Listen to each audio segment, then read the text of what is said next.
Good day, ma'am. My name is Arlene Moya from BSP HRM 2D.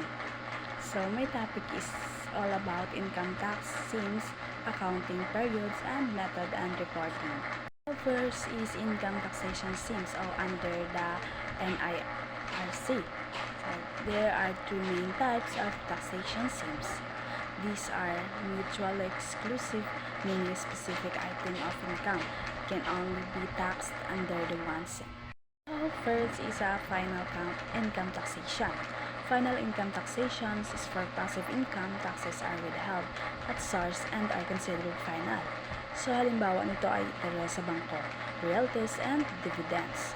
Ang buwis ay withheld na agad na pinagkukunan ng kita, halimbawa bangko, at hindi na kailangang isama sa annual tax return. Tinatawag itong final kasi tapos na ang obligasyon ng taxpayer. Wala nang karagdagang computation or reporting. So, pangalawa is capital gains taxation. Capital gains taxation is applied to gains from the sales of capital assets. Kung ibenta mo ang isang asset, halimbawa ay lupa, nung mas mataas kaysa sa pagkakabili mo rito, yung kita o gain ay papatawan ng capital gains tax. So, ang rate ng buwis ay fixed. Depende sa uri ng asset. Hindi rin ito isinasaad sa regular income tax return. Iwala itong buwis. So, lastly is regular income taxation. Regular income taxation is applied to active income earned through business or profession. Kinakailangan i-report ito sa annual income tax return.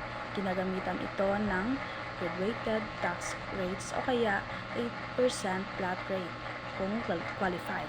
Kasama dito ang lahat ng kita na hindi sakop ng final o capital gains taxation. This is classification of gross income.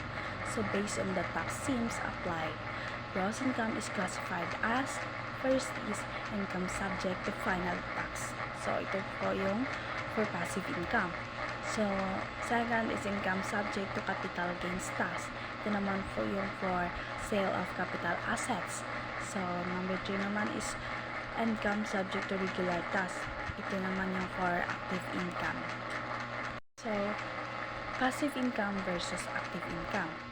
So, malalaman dito kung ano yung pinagkakaiba nila.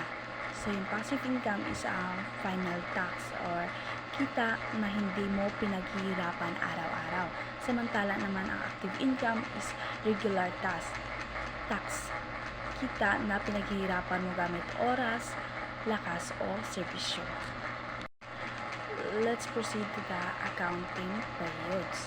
So, mayroon itong 4 na uri. So, number 1 is a calendar year. So, halimbawa ito, January 1 to December 31. Karaniwang ginagamit na taon sa accounting. Pangalawa, isang fiscal year. Ito naman yung 12 months ito. Maaaring gamitin basta may pahintulot ng BIR. So, pangatlo naman is change of period. Kailangan mag-file ng adjustment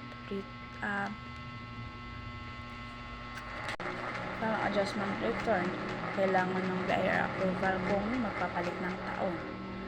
At ang pang-apat is termination of taxpayer. So, ito naman yung short period return kung namatay ang taxpayer o huminto ang negosyo. Lastly is accounting methods. So, itong dalawang uri. So, first is accrual basis o kinikilala ang kita o gastos kapag naipon kahit di pa natanggap o nababayaran. Halimbawa, binenta pero di pa bayad, tinuturing ng kita. Pangalawa, isang cash basis o kinikilala lang ang kita o gastos kapag natanggap o nababayaran na. Halimbawa, kita lang kung may aktual na bayad na dumadating. That's all. Thank you.